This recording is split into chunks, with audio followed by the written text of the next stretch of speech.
നമസ്തേ, യുവഭാരതത്തിലേക്ക് സ്വാഗതം.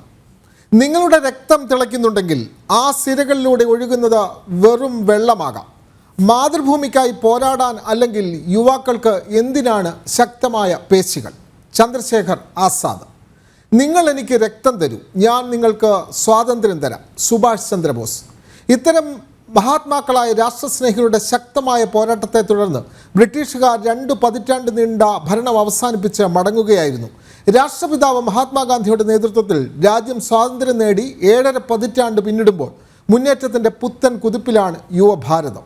Atmanirbhar Bharat, digital India, making India തുടങ്ങി എത്രയോ പദ്ധതികൾ. ചർച്ച ചെയ്യാം യുവഭാരതം, നേട്ടങ്ങളും പ്രതീക്ഷകളും. സ്പെഷ്യൽ ഡിബേറ്റിലേക്ക് ഏവർക്കും സ്വാഗതം.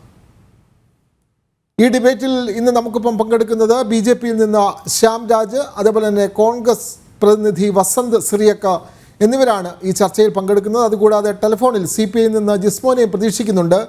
നമുക്ക് ആദ്യമേ തന്നെ ശ്യാം രാജിലേക്ക് പോകാം. ശ്യാം രാജ്,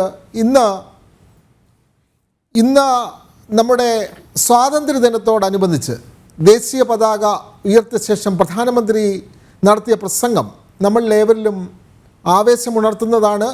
തുടർച്ചയായ 8ാം വർഷമാണ് അദ്ദേഹം നമ്മളെ അഭിസംബോധന ചെയ്യുന്നത്. അദ്ദേഹത്തിൻ്റെ വിവിധ പദ്ധതികൾ യുവാക്കൾക്ക് ഏറെ പ്രതീക്ഷ നൽകുന്നതാണ്.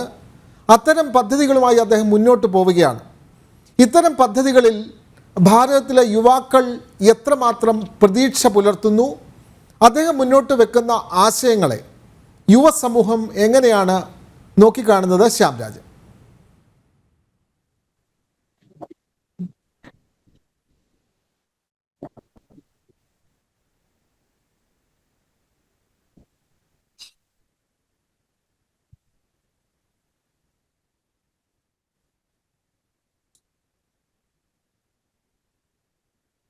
ശ്യാം രാജ് കേൾക്കാമെങ്കിൽ.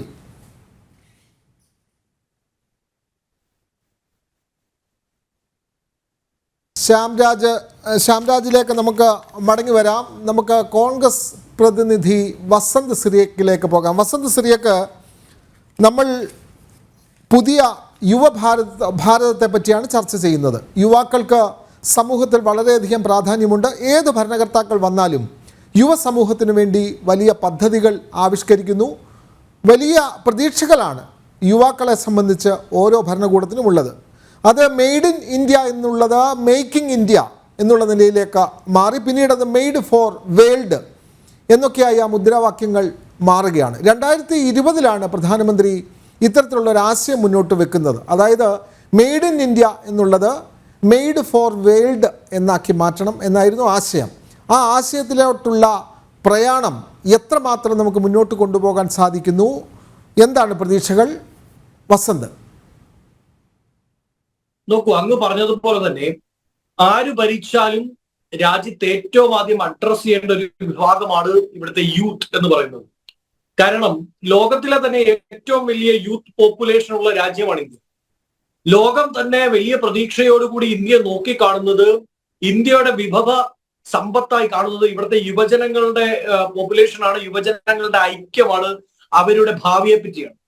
ബാക്കിയുള്ള രാജ്യങ്ങൾ, ചൈനയാവട്ടെ, അമേരിക്കയാവട്ടെ, ഒരു മിഡിൽ ഏജ്ഡ് മജോറിറ്റി പോപ്പുലേഷനുമായി മുമ്പോട്ട് നിൽക്കുമ്പോൾ ഇന്ത്യയെ സംബന്ധിച്ച് ഇന്ത്യക്കുള്ള മജോറിറ്റി ഓഫ് ദ പോപ്പുലേഷൻ അത് യൂത്താണ്.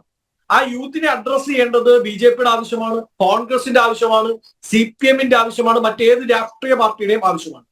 ഇപ്പോൾ അങ്ങ് ചോദിച്ചതുപോലെ യുവജനങ്ങൾ നേരിടുന്ന ഒരുപാട് പ്രശ്നങ്ങളുണ്ട്.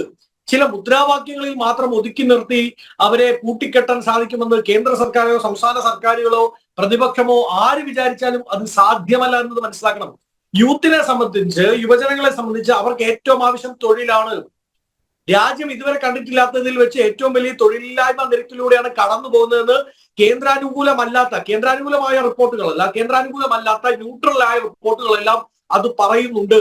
യോഗേന്ദ്ര യാദവ് അടക്കമുള്ളവർ തെരഞ്ഞെടുപ്പിന് മുമ്പ് നടത്തിയ സർവേകളിൽ എല്ലാം പറഞ്ഞത് യൂത്ത് ഏറ്റവും കൂടുതൽ ചർച്ച ചെയ്യുന്നത്, രാജ്യം ഏറ്റവും കൂടുതൽ ചർച്ച ചെയ്യുന്നത് തൊഴിലില്ലായ്മയാണ്. അത് യുവജനങ്ങളുടെ പ്രശ്നമാണ്. നോക്കൂ, കഴിഞ്ഞ തെരഞ്ഞെടുപ്പിൽ പ്രതീക്ഷിക്കാത്തൊരു BJP യെ സംബന്ധിച്ച് പ്രതീക്ഷിക്കാത്തൊരു തിരിച്ചടി അവർക്ക് സീറ്റ് എണ്ണങ്ങളുടെ കാര്യത്തിൽ ഉണ്ടായിട്ടുണ്ടെങ്കിൽ അതിൽ ഏറ്റവും വലിയ പങ്ക് പഠിച്ചത് ഇതേ യുവജനങ്ങളുടെ ഡിസഗ്രിമെന്റ് ആണ് ഗവൺമെന്റിനെതിരായിട്ടുള്ളത്. എന്താണ് ആ ഡിസഗ്രിമെന്റ്? ആ ഡിസഗ്രിമെന്റ് തൊഴിലില്ലായ്മ നിരക്കാണ്. ഇത്രമാത്രം വലിയൊരു യൂത്ത് പോപ്പുലേഷൻ ഉള്ള രാജ്യത്ത് ഗവൺമെന്റ് സപ്പോർട്ടഡ് ആയിട്ടുള്ള പദ്ധതികൾ കൂടുതലായി മുമ്പോട്ട് വരേണ്ടതായിട്ടുണ്ട്. ഗവൺമെന്റ് യൂത്തിന് വേണ്ടി, നമുക്ക് റെയിൽവേക്ക് ഒരു പ്രത്യേക ബഡ്ജറ്റ് ഉണ്ടായിരുന്നു, അത് BJP ഗവൺമെന്റ് അധികാരത്തിൽ വന്നപ്പോൾ എടുത്തു കളഞ്ഞു. ഇപ്പോഴത്തെ നിലവിലെ അവസ്ഥ പരിഗണിക്കുകയാണെങ്കിൽ ലോകത്തിലെ ഏറ്റവും യൂത്ത് പോപ്പുലേഷൻ ഉള്ള ഒരു രാജ്യത്ത് യുവജനങ്ങൾക്ക് മാത്രമായ ഒരു ബഡ്ജറ്റ് പോലും അവതരിപ്പിച്ചാൽ അതിൽ അതിശയോക്തി കാണിക്കേണ്ട കാര്യമില്ല.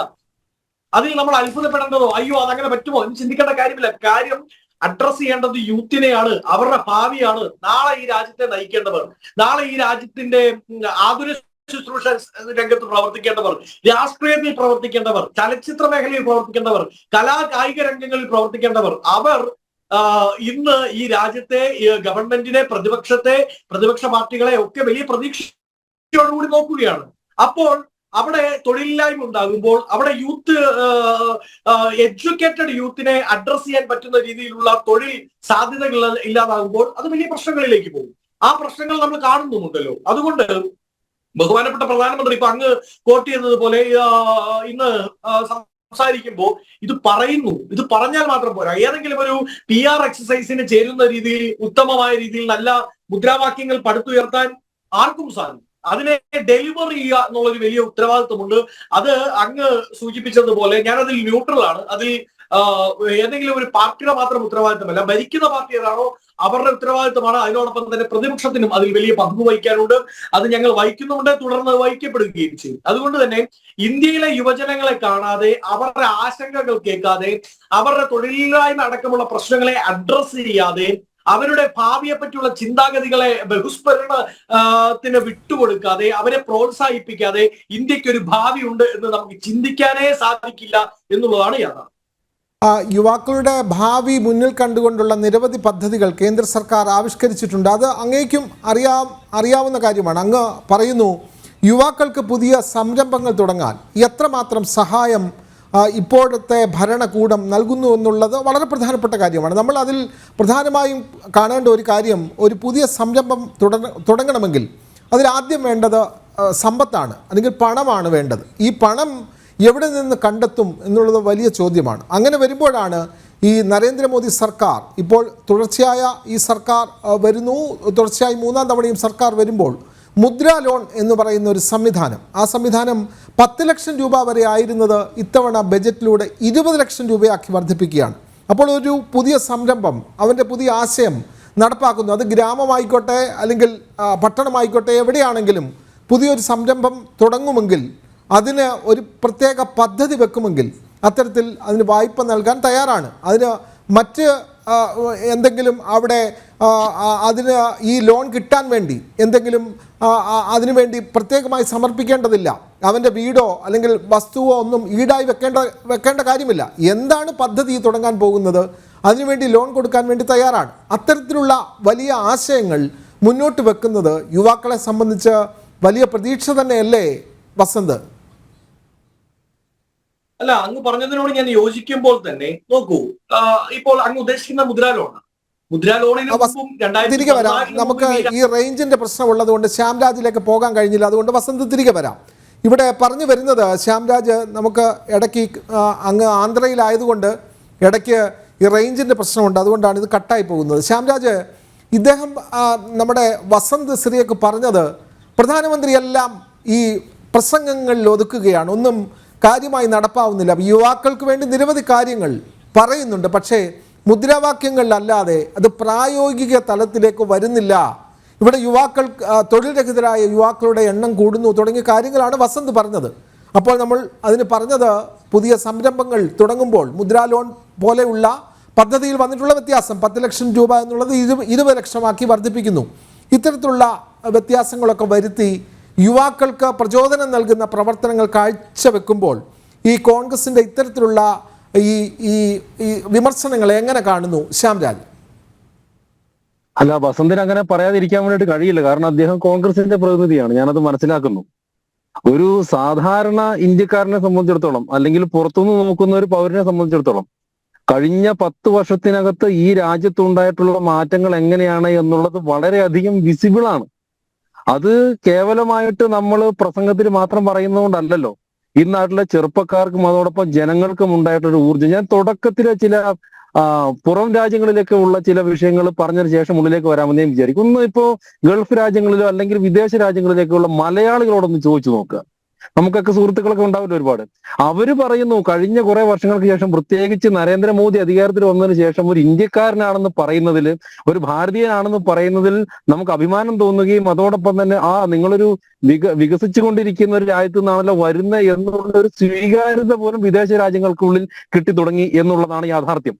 അതോടൊപ്പം തന്നെ വസന്ത് വെറുതെ കാർ എടുത്തിട്ട് കാസർഗോഡ് മുതൽ തിരുവനന്തപുരം വരെ ഒന്ന് യാത്ര ചെയ്താൽ പോരെ? NH-66 കൺസ്ട്രക്ഷൻ ഒക്കെ കേരളം മൊത്തം നടന്നുകൊണ്ടിരിക്കലല്ലേ? ഇത് നിങ്ങൾ ഇന്ത്യയുടെ ഏതെങ്കിലും ഒരു ഭാഗത്ത് സഞ്ചരിച്ചോളൂ, കേരളത്തിലായിക്കോട്ടെ, കേരളത്തിനുള്ളിലായിക്കോട്ടെ. ഇപ്പൊ ഞാനിപ്പോൾ ഉള്ളത് ആന്ധ്രാപ്രദേശാണ്.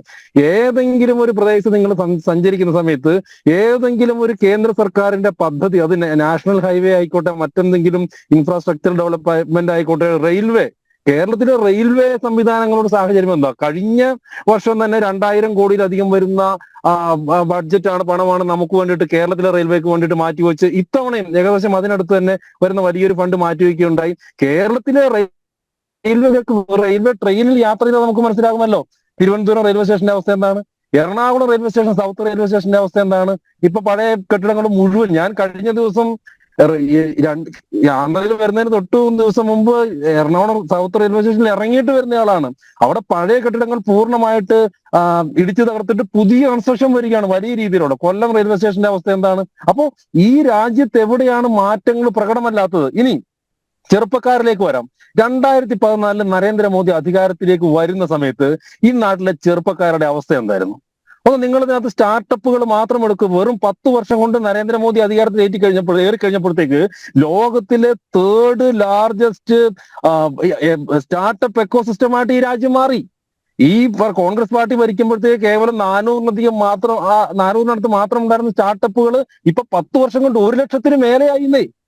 ഇനി നമ്മൾ മറ്റു ലോക രാജ്യങ്ങളുമായിട്ടും താരതമ്യം ചെയ്യണം. ആ നാട്ടിലെ വിലക്കയറ്റം അതോടൊപ്പം തന്നെ തൊഴിലില്ലായ്മയൊക്കെ അവിടെ നിന്ന് താരതമ്യം ചെയ്യണം. 45 കോടിയാണ് മുദ്രാ ലോൺ കൊടുത്തിട്ടുള്ളത്. ഇത്തവണ 20 ലക്ഷമായിട്ട് മാറുകയും ചെയ്തു. ഈടില്ലാതെ 10 ലക്ഷം വെച്ച് വരെ നമുക്ക് കൊടുക്കാൻ വേണ്ടി സാധിക്കുമായിരുന്നു. ഇപ്പൊ അതിന്റെ മേലേക്ക് കയറിയിരിക്കുന്നു. അപ്പൊ ഈ 45 കോടി മുദ്രാ ലോൺ എന്ന് പറയുന്നത് ചെറിയ കാര്യമാണോ? അതിൽ നമ്മൾ തന്നെ ഇരുന്ന ഒരു മുൻ ചർച്ചയിൽ ഞാൻ പറഞ്ഞു, അതിൽ തന്നെ 50% വരുന്നത് സ്ത്രീകളാണ്.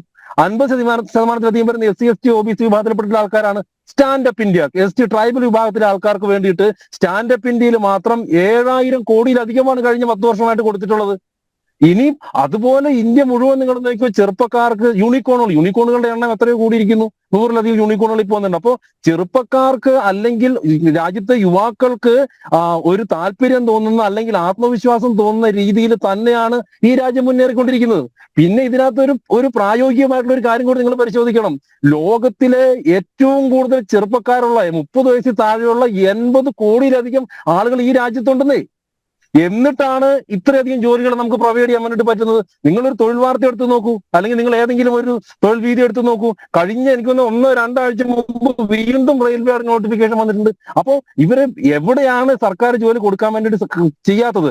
എവിടെയാണോ സർക്കാർ പുതിയ ജോലികൾ കൊടുക്കാൻ വേണ്ടിയിട്ടുള്ള സർക്കാരിന്റെ ഭാഗത്തു നിന്നുള്ള സംവിധാനങ്ങൾ ഉണ്ടാവാത്തത്? അപ്പൊ പൂർണ്ണമായിട്ട് ഇത് പറയുമ്പോൾ നമ്മൾ എല്ലാ കാര്യങ്ങളും ആലോചിക്കണം. 30 കോടിയുള്ള അമേരിക്കയോ അല്ലെങ്കിൽ 28 കോടിയുള്ള UK ഒക്കെ പറയുന്നതിനപ്പുറത്തേക്ക് 80 കോടിയിലധികം വരുന്ന ചെറുപ്പക്കാർ തന്നെയുള്ള ഈ രാജ്യത്ത് ഇത്രയധികം തൊഴിൽ സംവിധാനങ്ങൾ നമുക്ക് മുമ്പോട്ട് കൊണ്ടുവരാൻ വേണ്ടിയിട്ട് പറ്റിയിട്ടില്ലേ? അപ്പോ ഇനി ഈ ഇൻഫ്രാസ്ട്രക്ചറൽ ഡെവലപ്മെന്റ് കൊണ്ട് തന്നെ വരുന്ന തൊഴിലവസരങ്ങൾ എത്രത്തോളമാണ്? ഞാനീ പറഞ്ഞ NH-66 പണിയുന്ന സമയത്ത് തന്നെ അത് ആരാണ് പറയുന്നത്? ഈ നാട്ടിലെ ചെറുപ്പക്കാരല്ലേ. അപ്പോ എവിടെയാണ് തൊഴിലിനൊരു ബുദ്ധിമുട്ടുണ്ട് എന്ന് ഇവിടെ പറഞ്ഞു വരുന്നത്? അപ്പൊ കഴിഞ്ഞ 10 വർഷമായിട്ട് ഈ രാജ്യത്ത് സർക്കാർ തൊഴിലും അതോടൊപ്പം തന്നെ സർക്കാർ സർക്കാരിന്റെ നേതൃത്വത്തിലുള്ള തൊഴിലവസരങ്ങളും വളരെയധികം വർദ്ധിക്കുകയാണ് ചെയ്തത്. മുദ്രാ ലോൺ എന്ന് പറയുന്ന ഒരു മഹാസംഭവം തന്നെയാണ്. 45 കോടി എന്ന് പറയുന്ന ചെറിയ നമ്പറൊന്നുമല്ല. ഇനിയും കൊടുക്കാൻ വേണ്ടിയിട്ട് കേന്ദ്ര സർക്കാർ തയ്യാറാണ്. അതോടൊപ്പം തന്നെ സ്കിൽ ഡെവലപ്മെന്റ്, കഴിഞ്ഞ 2.5 കോടിയിലധികം വരുന്ന ചെറുപ്പക്കാരെയാണ് സ്കിൽ ഡെവലപ്മെന്റിന്റെ കീഴിൽ നമ്മൾ പുതിയ സ്കിൽഡ് ലേബേഴ്സ് ആക്കി പുറത്തേക്ക് വിട്ടിരിക്കുന്നത്. അപ്പോ ഒരു സർക്കാരിന് ചെയ്യാൻ വേണ്ടിയിട്ട് എന്തൊക്കെയാണോ ഉള്ളത് അതിന്റെ പരമാവധി ചെയ്തു കഴിഞ്ഞിട്ടുണ്ട്. ഇനി സർക്കാർ ജോലികളിലേക്ക് എത്ര പേരെയാണ് കയറ്റാൻ വേണ്ടി പറ്റുന്നത്? അതിന്റെ പരമാവധി ചെയ്തുകൊണ്ടിരിക്കുന്നുണ്ട്. ഇതൊക്കെ പറയുമ്പോൾ നമ്മൾ കേരളത്തിലെ അവസ്ഥ കൂടി ഒന്ന് സംസാരിക്കേണ്ടതായിട്ടുണ്ട്. കേരളത്തിലെ അവസ്ഥ എന്താ? PSC എത്ര നാളായി വിളിച്ച PSCകളെ തന്നെ എത്ര ചെറുപ്പക്കാർക്ക് ജോലി കൊടുത്തിട്ടുണ്ട്? ഏതെങ്കിലും നമ്മൾ ഈ തിരുവനന്തപുരത്ത് യൂണിവേഴ്സിറ്റി കോളേജിൽ കത്തിക്കുത്ത് ശിവചരണോ അവരുടെ കാര്യം നമ്മൾ പലപ്പോഴും പറയുന്നതല്ലേ? ഏതെങ്കിലും ഒരു BJP പ്രവർത്തകന് കോപ്പി അടിച്ചിട്ട് UPSCയുടെ എക്സാമിന് പാസ്സാക്കി എന്ന് പറഞ്ഞ ഏതെങ്കിലും ഒരു വാർത്തക്ക് പറയാൻ വേണ്ടി പറ്റുമോ? ഇവിടെ പഠിക്കുന്ന ചെറുപ്പക്കാർക്ക്, പരീക്ഷ എഴുതുന്ന ചെറുപ്പക്കാർക്ക് ജോലി കിട്ടുന്നുണ്ട്. അത് ഇനിയും കൊടുക്കാൻ വേണ്ടിയിട്ട് സർക്കാർ ശ്രമിക്കുന്നുണ്ട്. മറുവശത്ത് കേരളത്തിൽ സംഭവിക്കുന്നത് ഒന്ന് ജോലി കൊടുക്കുന്നില്ല. PSCയുടെ വിളി കൃത്യമായിട്ട് അവർ നോട്ടിഫിക്കേഷൻ കൊടുക്കുന്നില്ല. നോട്ടിഫിക്കേഷൻ കൊടുക്കുന്നത് തന്നെ പരീക്ഷ എഴുതിയാലും കൃത്യമായിട്ട് അത് അപ്പോയിന്റ്മെന്റ് കൊടുക്കുന്നില്ല. ഇപ്പൊ ഇംഗ്ലീഷ് അധ്യാപകർ വലിയ സമരത്തിലാണ്. അപ്പൊ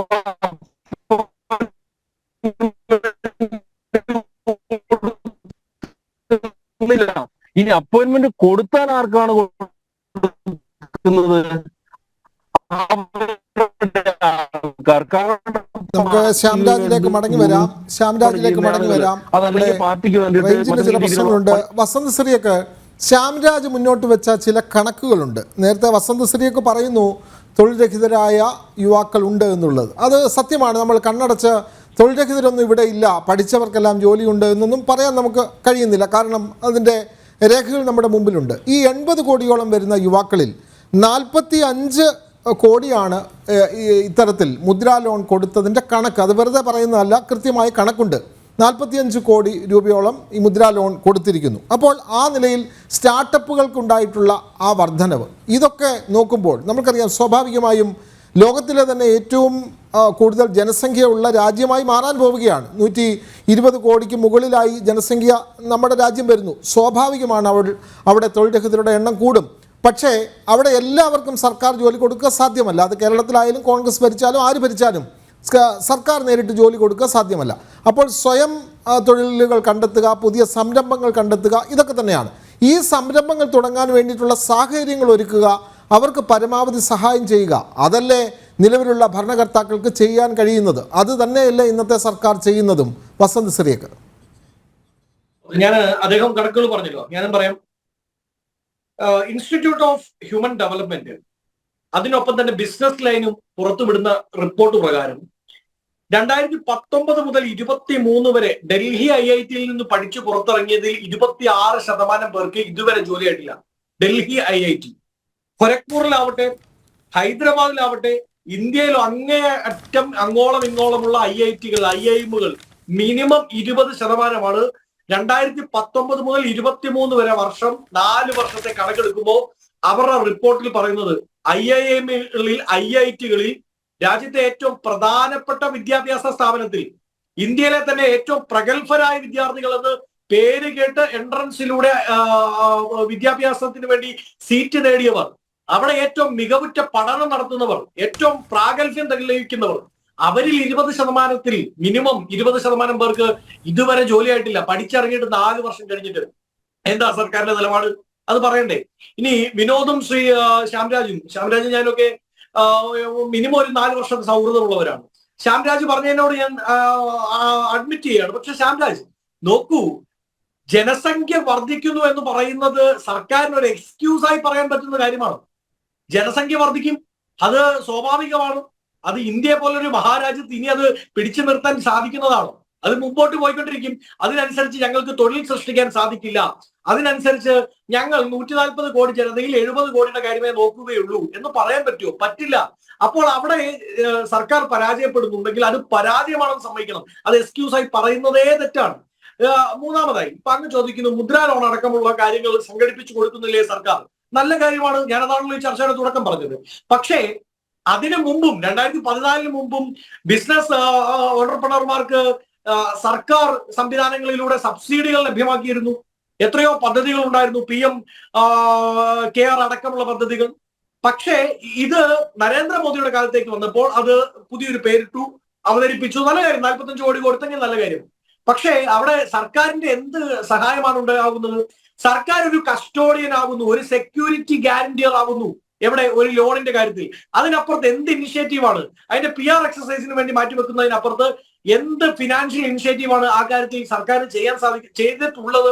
നോക്കൂ, ഞാനൊരു ലോൺ എടുക്കുന്നു. ആ ലോൺ എടുക്കുമ്പോൾ സർക്കാരാണ് അവിടെ ആരാവുന്നത്, ഗ്യാരണ്ടിയർ ആവുന്നത് മുദ്രാ ലോൺ പ്രകാരം. നല്ല കാര്യം, അത് 20 ലക്ഷമാക്കുന്നു അല്ലെ 30 ലക്ഷമാക്കുന്നു.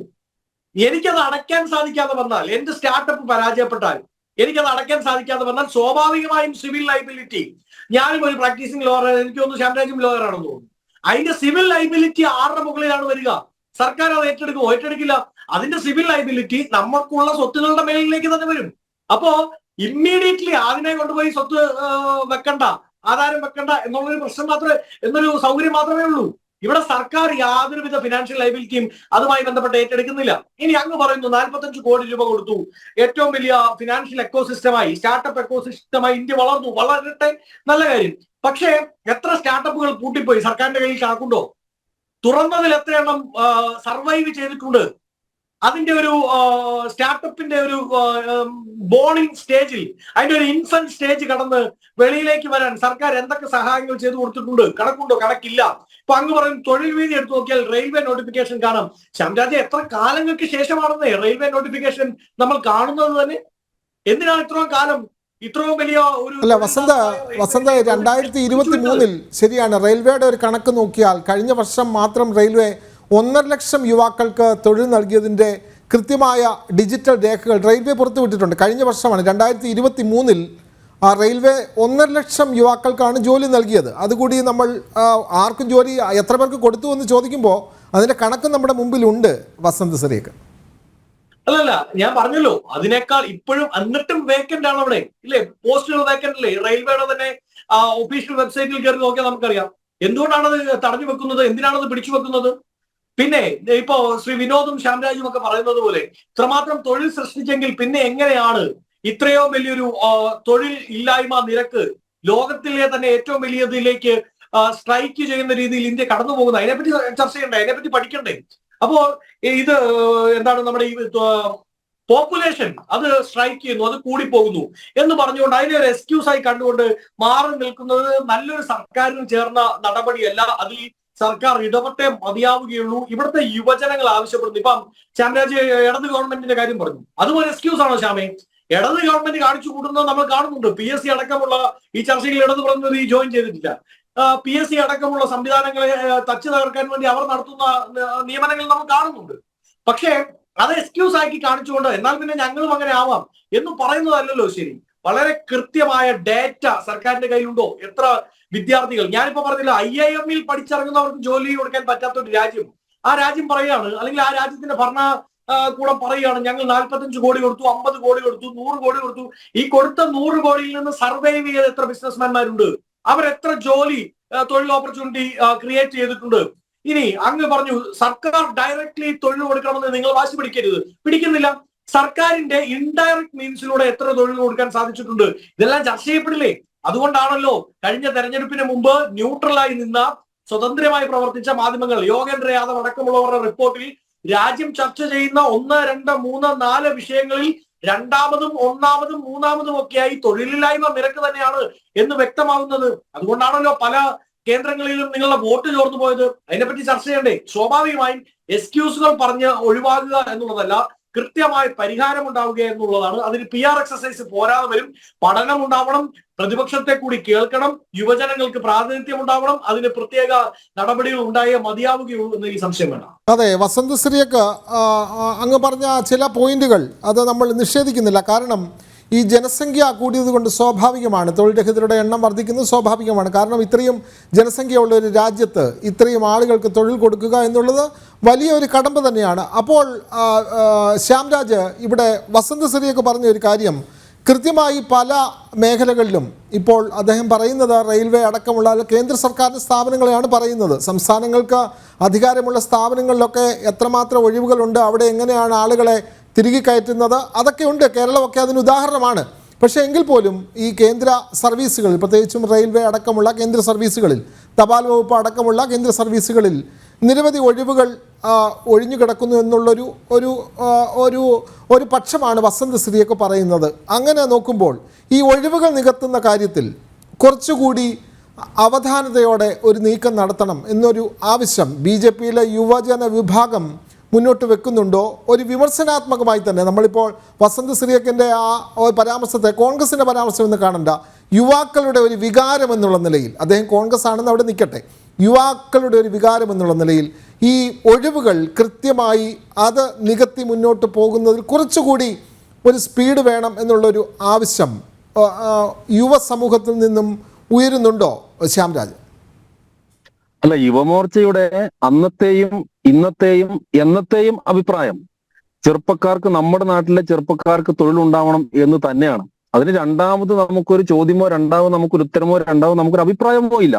ചെറുപ്പക്കാർക്ക് തൊഴിൽ കൊടുക്കുക തന്നെ ചെയ്യും. ചെറുപ്പക്കാർക്ക് അന്തസ്സായിട്ട് ജീവിക്കാനുള്ള അവർക്കുള്ള വരുമാനം ലഭിക്കുക തന്നെ വേണം എന്നുള്ളത് തന്നെയാണ് നമ്മുടെ അഭിപ്രായം. അതിനകത്തൊരു ആ അഭിപ്രായത്തിന്റെ മേലൊരു ചർച്ചയുടെ പോലും ആവശ്യമില്ല.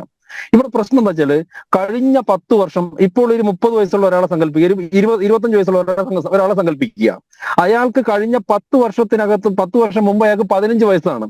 അയാളൊരു ചെറുപ്പക്കാരനായ അയാളുടെ ജോലിയെക്കുറിച്ച് ചിന്തിക്കുന്ന, അയാളുടെ വരുമാനത്തെക്കുറിച്ച് ചിന്തിക്കുമ്പോൾ അയാൾ കണ്ട സർക്കാരും അയാൾ കണ്ടിട്ടുള്ള സർക്കാർ സംവിധാനങ്ങളും കഴിഞ്ഞ 10 വർഷത്തേത് മാത്രമാണ്. പക്ഷെ 30-35 വയസ്സുള്ള എന്നെ പോലുള്ള വസ്തുവിന് ഏകദേശം ആ പ്രായമാണെന്ന് ഞാൻ വിചാരിക്കുന്നു ഉള്ള ആളുകൾ, താങ്കളെ പോലുള്ള ആളുകൾ ഈ 2014 മുമ്പുള്ള ഇന്ത്യയെ കുറിച്ചിട്ടും 2014 മുമ്പുള്ള ഇവിടുത്തെ തൊഴിലവസരങ്ങളെ കുറിച്ചിട്ടും 2014 മുമ്പുള്ള ഇവിടുത്തെ റെയിൽവേ കുറിച്ചിട്ടും കണ്ടിട്ടുണ്ടാവില്ലേ? അതിനെ കുറിച്ചിട്ട് കൂടി ചിന്തിക്കേണ്ടതായിട്ടില്ലേ? കഴിഞ്ഞ ഒരു വർഷം, ഈ ഇലക്ഷൻ വരുന്നതിന് മുമ്പുള്ള 2023 ഒരു വർഷം പ്രധാനമന്ത്രി നരേന്ദ്രമോദി നേരിട്ട് അപ്പോയിന്റ്മെന്റ് കൊടുത്തത് 70,000-ഓളം ഉദ്യോഗാർത്ഥികൾക്ക് ജോലിയാണ് കേന്ദ്ര സർക്കാരിന്റെ. അതായത് 10 ലക്ഷം സർക്കാർ ജോലികൾ ഫില്ല് ചെയ്യുമെന്ന് പറഞ്ഞിട്ട് കഴിഞ്ഞ 3 തവണയായിട്ട് ഏകദേശം 2.5, എന്റെ ഓർമ്മയിൽ 2.5-3 ലക്ഷത്തിനടുത്ത് അപ്പോയിന്റ്മെന്റുകൾ പ്രധാനമന്ത്രി നേരിട്ട് കൊടുത്തു കഴിഞ്ഞു. ഈ റെയിൽവേയിൽ ഇപ്പോൾ നോട്ടിഫിക്കേഷൻ വരുന്നുണ്ടെന്ന് പറഞ്ഞു. ഇപ്പോൾ നോട്ടിഫിക്കേഷൻ വരുന്നുണ്ട് എന്നുള്ള കാര്യമെങ്കിലും സമ്മതിച്ചല്ലോ. ഇനി മുദ്രാ ലോണിന്റെ കാര്യം എടുക്കൂ. മുദ്രാ ലോണിന് സർക്കാർ ഈട് നിൽക്കുന്നുണ്ടെന്നേ, സർക്കാർ ഒരു കസ്റ്റോഡിയനായിട്ട് നിൽക്കുന്നുണ്ടെന്നേ. അത് തന്നെയാണ് ഇതിനകത്തെ ഗുണമെന്ന് പറയുന്നത്. ഇതിനു മുമ്പുള്ള കോൺഗ്രസ് സർക്കാരുടെ കാലത്ത് ഏതെങ്കിലും ഒരു സമയത്ത് സർക്കാർ അങ്ങനെ കസ്റ്റോഡിയനായിട്ട് നിന്നിരുന്നോ? നോക്കൂ, രാജീവ് ഗാന്ധി പറഞ്ഞ ഒരു കാര്യം നമ്മൾ മറന്നു പോകരുത്. അതാണ് ഞാൻ പറഞ്ഞത്. കഴിഞ്ഞ 10 വർഷത്തിന് അതിലെനിക്ക് സന്തോഷമുണ്ട്. കാരണം കഴിഞ്ഞ 10 വർഷത്തെ ഇന്ത്യയേക്കാൾ മികച്ചൊരു ഇന്ത്യ ആവണം ഇനിയുള്ള വർഷങ്ങളിൽ വരാനുള്ളത് എന്നുള്ള ആംഗിളിൽ ഈ ചർച്ച നല്ലത് തന്നെയാണ്. എല്ലാ ആളുകളും ചിന്തിക്കുന്നത് നല്ലതാണ്. പക്ഷെ രാഷ്ട്രീയപരമായിട്ട് നമ്മൾ സംസാരിക്കുന്ന സമയത്ത്, ചിന്തിക്കുന്ന സമയത്ത് രാജീവ് ഗാന്ധി ഒരിക്കൽ പറഞ്ഞതുകൂടി ഓർക്കണം. ഞാൻ ഇവിടെ നിന്ന് 1 രൂപ ഈ രാജ്യത്തിന്റെ ഗ്രാമങ്ങളിലെ സാധാരണക്കാരിലേക്ക് അയക്കുകയാണെങ്കിൽ കേവലം 15 പൈസ മാത്രമാണ് അവരിലേക്ക് എത്തുന്നത്. ബാക്കി 85 പൈസയും പലയിടങ്ങളിലായിട്ടും പല ആളുകളെയും പോക്കറ്റിലേക്ക് പോവുകയാണെന്ന് കോൺഗ്രസിന്റെ നേതാവായിരുന്ന നമ്മുടെ പ്രധാനമന്ത്രിയായിരുന്ന ശ്രീ രാജീവ് ഗാന്ധി പറഞ്ഞല്ലേ. ഇന്ന് അവസ്ഥയുണ്ടോ? ഇന്ന് DBT വഴി ഇവിടുത്തെ കർഷകരുടെ കീശകളിലേക്ക്, ഇവിടുത്തെ ചെറുപ്പക്കാരുടെ SC/ST വിഭാഗത്തിൽപ്പെടുന്ന ചെറുപ്പക്കാരുടെ കീശകളിലേക്ക് ഡയറക്റ്റ് ഫണ്ട് ചെല്ലുകയല്ലേ. ഇത്ര ചെറുപ്പക്കാർക്ക് 45 ലക്ഷം വരുന്ന ചെറുപ്പക്കാരോട് പറയാണ്, നിങ്ങൾക്ക് 10 ലക്ഷം രൂപ ബാങ്കിൽ നിന്ന് നിങ്ങൾ പോയി എടുത്തോ, ഞാൻ ഗ്യാരണ്ടി, സർക്കാർ ഗ്യാരണ്ടി, നിങ്ങൾ ആ ബിസിനസ് മെച്ചപ്പെടുത്തണ്ടേ? നിങ്ങൾ ഇതിനകത്ത് ഈ പറയുന്നതിന്റെ ലോജിക്ക് ഒന്ന് ആലോചിച്ച് നോക്കണം. ഒരാൾക്ക് ബിസിനസ് മെച്ചപ്പെടുത്താത്ത ഒരാൾക്ക് സർക്കാർ വീണ്ടും 20 ലക്ഷമൊക്കെ ഈട് നിൽക്കണം എന്ന് പറയുന്നതിന്റെ ലോജിക്ക് എന്താണ്? വസന്തിന് നിൽക്കാൻ വേണ്ടി പറ്റും. ഇനി വസന്ത് കേരളത്തിന്റെ മുഖ്യമന്ത്രിയായെന്ന് വിചാരിക്കുക. ആ സമയത്ത് ഇങ്ങനെ ഒരു ലോജിക്ക് നിങ്ങൾക്ക് കൊണ്ടുവരാൻ വേണ്ടി പറ്റുക? ഒരാൾക്ക് ഒരു ബിസിനസ് തുടങ്ങാൻ വേണ്ടി ആദ്യം 10 ലക്ഷം രൂപ കൊടുത്തു, അല്ലെങ്കിൽ 20 ലക്ഷം രൂപ കൊടുത്തു. അയാളെ ബിസിനസ് വേണ്ട രീതിയിൽ വിജയിപ്പിക്കാൻ വേണ്ടി സാധിച്ചില്ല എങ്കിൽ വീണ്ടും ഇനി കൊടുക്കണമെന്ന് പറയാൻ വേണ്ടിയിട്ട് ആരെ കൊണ്ട് സാധിക്കും? പക്ഷെ ഇതൊക്കെ ഒരു വിജയ സാധ്യതകളിലേക്ക് പോകുന്ന ഒരു ആംഗിളിൽ വേണ്ട നമ്മൾ ചിന്തിക്കാൻ വേണ്ടിയിട്ട്. ലോകം മുമ്പോട്ട് പോയിക്കൊണ്ടിരിക്കലല്ലേ. ഈ IIT-കളിലെയും IIM-കളിലെയും അതോടൊപ്പം തന്നെ ചെറുപ്പക്കാരുടെ ഈ ജോലിയില്ലായ്മയെ കുറിച്ചിട്ട് പറയാം. ഞാനും ആ വിഷയം കണ്ടിരുന്നു, പഠിച്ചിരുന്നു. അതിന്റെ പ്രധാനപ്പെട്ട വിഷയം എന്ന് പറയുന്നത്, നമ്മുടെ നാട്ടിലെ ഇത്തരത്തിലുള്ള മികച്ച ഇൻസ്റ്റിറ്റ്യൂഷനുകളിൽ നിന്നുള്ള വരുന്ന ചെറുപ്പക്കാർക്ക് അവരുദ്ദേശിക്കുന്ന രീതിയിലുള്ള ജോലി കിട്ടുന്നില്ല. അത് യാഥാർത്ഥ്യമാണ്. അങ്ങനെ കുറച്ചധികം ആളുകൾക്ക്, ചെറുപ്പക്കാര് ജോലിയിൽ പ്രവേശിക്കാതെ പോയിട്ടുണ്ട്. അവർ ഉദ്ദേശിക്കുന്ന ഗ്രേഡിലുള്ള, അവർ ഉദ്ദേശിക്കുന്ന ശമ്പളത്തിലുള്ള ജോലി നമ്മുടെ ചെറുപ്പക്കാർക്ക് കിട്ടാത്തത് മൂലം ചില ആളുകൾ ജോലി ഇല്ലാതിരിക്കുന്ന യാഥാർത്ഥ്യമാണ്. ഇത് ബ്രെയിൻ ഡ്രെയിൻ എന്നുള്ള രീതിയിൽ കാലാകാലങ്ങളായിട്ട് ഈ രാജ്യത്ത് നടക്കുന്നതാണ്. ഈ രാജ്യം സ്വാതന്ത്ര്യമായപ്പോ തൊട്ട് IIT-കൾ IIM-കളൊക്കെ സ്ഥാപിക്കപ്പെട്ടത് മുതൽ ഈ രീതിയിലുള്ള ബ്രെയിൻ ഡ്രെയിനും അതോടൊപ്പം തന്നെ ഈ രീതിയിൽ ഒരു പറ്റം നിരാശരായുള്ള ചെറുപ്പക്കാർ ജോലി കിട്ടാതിരിക്കുകയും അവർ പുറത്തോട്ട് പോവുകയും ചെയ്യുന്നുണ്ടെന്ന്. അത് നമ്മൾ അഡ്രസ് ചെയ്യേണ്ട വിഷയം തന്നെയാണ്. അതിലൊരു സംശയവുമില്ല. അതിനൊന്നും നമ്മൾ വേണ്ട ഇല്ല എന്ന് പറയുന്നില്ല. അതിനുവേണ്ടി തന്നെയാണ് മേക്ക് ഇൻ ഇന്ത്യ പോലുള്ള പദ്ധതികൾ വന്നിട്ടുള്ളത്. ചെറുപ്പക്കാർക്ക് അവരുടെ ഇന്നോവേറ്റീവ് ആയിട്ടുള്ള ചിന്തകളുമായിട്ട് വന്നിട്ടുണ്ടെങ്കിൽ അതിനുമായി മേക്ക് ഇൻ ഇന്ത്യ പദ്ധതികൾ വഴി ചെറുപ്പക്കാർക്ക് വലിയ രീതിയിലുള്ള സംരംഭങ്ങൾ തുടക്കാൻ വേണ്ടി സാധിക്കും. ഇനി നിങ്ങൾ നോക്കൂ, ഇവിടുത്തെ കർഷകർക്ക് വേണ്ടിയിട്ട് സ്ത്രീകൾക്ക് വേണ്ടിയിട്ട് 2 കോടി വരെയുള്ള ലോണുകളും അതിന് സബ്സിഡിയും കൊടുക്കുന്നുണ്ടെന്ന്. അപ്പൊ ഇത്രയധികം വലിയൊരു സപ്പോർട്ട്, ഒരു പിന്തുണ ഒരു സർക്കാരിന്റെ ഭാഗത്തുനിന്ന് കിട്ടുമ്പോ ഇത് ഇനിയും വേണം എന്നാണ് ഞങ്ങളുടെയും ആഗ്രഹം. പക്ഷെ ഈ ഒരു പിന്തുണയെ നമ്മൾ കണ്ടില്ല എന്ന് എങ്ങനെയാണ് നടിക്കാൻ വേണ്ടിയിട്ട് സാധിക്കുക? ഈ കഴിഞ്ഞ 10 വർഷത്തിന് മുമ്പ് നരേന്ദ്രമോദി സർക്കാർ ഇനി BJPക്ക് വോട്ട് ചെയ്യുന്നവരാണ്. 2014, 2019, 2024 BJPക്ക് വോട്ട് ചെയ്തവരാണ്. ഈ നാട്ടിലെ ചെറുപ്പക്കാർ, ഈ നാട്ടിലെ സ്ത്രീകളുമാണ്. അവർ വോട്ട് ചെയ്യാൻ വേണ്ടിയുള്ള കാരണം എന്താണ്? അവർക്ക് നരേന്ദ്രമോദിയിൽ ഈ സർക്കാരിനുള്ള വിശ്വാസം ഉള്ളത് കൊണ്ടാണ്. അവർക്ക് ജോലി കൂടുതൽ കിട്ടുന്നതുകൊണ്ടാണ്. IIMകളുടെ എണ്ണം, IITകളുടെ എണ്ണം, NITകളുടെ എണ്ണം ഇന്ന് പ്രധാനമന്ത്രി എന്താണ് വരാൻ പോകുന്ന 1 വർഷം കൊണ്ട് 70,000 അധികം വരുന്ന മെഡിക്കൽ സീറ്റുകൾ ഈ നാട്ടിൽ കൂട്ടാൻ വേണ്ടി പോവുകയാണ്. വരാൻ പോകുന്ന 2047 നമ്മളുടെ ഒരു വികസിത രാജ്യമാണ്. നമുക്ക് ഒരു ഇടവേള ആവശ്യമുണ്ട്. അത് കഴിഞ്ഞ് നമുക്ക് വസന്തശ്രീയിലേക്ക് പോകണം.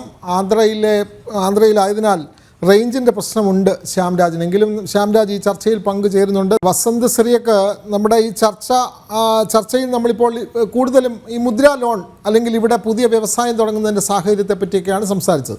ഇനി നമുക്ക് സർക്കാർ സർവീസിലേക്ക് വന്നാൽ നമുക്കറിയാം അഗ്നിപഥ് എന്ന് പറയുന്ന പരിപാടി. സൈന്യത്തിൽ സേവനം നൽകുന്നവർക്ക് 5 വർഷം കഴിഞ്ഞ് പിന്നീട് അവർ അനാഥരാകുന്നു, അവർക്കൊന്നും ലഭിക്കുന്നില്ല, അവർ കബളിപ്പിക്കപ്പെടുന്നു എന്നൊക്കെയാണ് കഴിഞ്ഞ തവണ കോൺഗ്രസ് അടക്കമുള്ള പ്രതിപക്ഷ കക്ഷികൾ വലിയ നിലയിൽ ആക്ഷേപങ്ങൾ ഉന്നയിച്ചത്. പക്ഷേ ഇത്തവണ നരേന്ദ്രമോദി സർക്കാർ 3ാമത് തവണ അധികാരമേൽക്കുമ്പോൾ അഗ്നിപഥ് എന്ന് പറയുന്ന സൈനിക സേവനത്തിന് വ്യക്തമായ ചില മാനദണ്ഡങ്ങൾ കൊണ്ടുവന്നിരിക്കുന്നു. കാരണം അവിടെ സർവീസ് നടത്തുന്ന ആളുകൾ അഗ്നിപഥിൽ സേവനം കഴിഞ്ഞ് പിന്നീടുള്ള പോലീസിലേക്കും അല്ലെങ്കിൽ മറ്റുള്ള സൈനിക മേഖലയിലേക്കും മറ്റുള്ള സർക്കാർ സർവീസിലും ഒക്കെ തന്നെ അവർക്ക് കൃത്യമായി സംവരണം ഏർപ്പെടുത്താനുള്ളൊരു തന്ത്രപ്രധാനമായ ഒരു തീരുമാനം കൈക്കൊണ്ടിരിക്കുകയാണ്. അപ്പോൾ യുവാക്കൾക്ക് ഏറെ പ്രതീക്ഷ നൽകുന്ന അല്ലെങ്കിൽ പ്രതിപക്ഷത്തിൻ്റെ കൂടെ ആവശ്യം കേട്ടുകൊണ്ട് ഉള്ള ഒരു സമീപനമായി അതിനെ കരുതാമല്ലോ. പ്രത്യേകിച്ചും അത് യുവജനങ്ങളെ സംബന്ധിച്ച് ഏറെ പ്രതീക്ഷ നൽകുന്ന ഒരു തീരുമാനം തന്നെയല്ലേ അഗ്നിപഥിൻ്റെ കാര്യത്തിൽ വന്നിട്ടുള്ളത്? വസന്തശ്രീയൊക്കെ ശ്രീ വിനോദ്, ഞങ്ങള് ഒരു പദ്ധതിയെ പൂർണ്ണാർത്ഥത്തിൽ ഒരിക്കലും എതിർത്തിട്ടില്ല. അതിലെ തെറ്റുകളാണ് ചൂണ്ടിക്കാണിക്കുന്നത്, അതിലെ പോരായ്മകളാണ് ചൂണ്ടിക്കാണിക്കുന്നത്. ആ പോരായ്മകൾ പരിഹരിക്കപ്പെടുക എന്നുള്ളത് തന്നെയാണ്. അത് പ്രതിപക്ഷത്തെ കേൾക്കുക. ഞാൻ ഈ ചർച്ചയിൽ എടുത്തു പോകുന്ന നിലപാട് അങ്ങേക്കും അറിയാമല്ലോ. പ്രതിപക്ഷത്തെ കേൾക്കുക, യുവജനങ്ങളെ കേൾക്കുക, സാധാരണക്കാരെ കേൾക്കുക. അത് കോൺഗ്രസ് ഭരിച്ചാലും BJP ഭരിച്ചാലും ചെയ്തു പോരേണ്ട ഒരു ജനാധിപത്യ മര്യാദയാണ്. അത് ചെയ്യുമ്പോൾ നമ്മൾ അതിനെ അഭിനന്ദിക്കുകയും. നോക്കൂ, ഇപ്പോ ശ്യാംരാജിന് മുമ്പ് ഞാൻ മറ്റൊരു കണക്ക് പറയാം. National sample survey of India നിങ്ങളുടെ നിയന്ത്രണത്തിലുള്ള ഏജൻസിയാണ്. ആ ഏജൻസിയുടെ കണക്ക് പ്രകാരം കഴിഞ്ഞ 1 വർഷം മാത്രം തൊഴിലുണ്ടായിട്ട് അത് നഷ്ടപ്പെട്ടവർ, തൊഴിലില്ലാത്തവരുടെ കാര്യം പോട്ടെ, തൊഴിലുണ്ടായിട്ട് അത് നഷ്ടപ്പെട്ടവർ 40 ലക്ഷത്തോളം പേരാണ്. എങ്ങനെയാണ് അത് ഉണ്ടാവുന്നത്?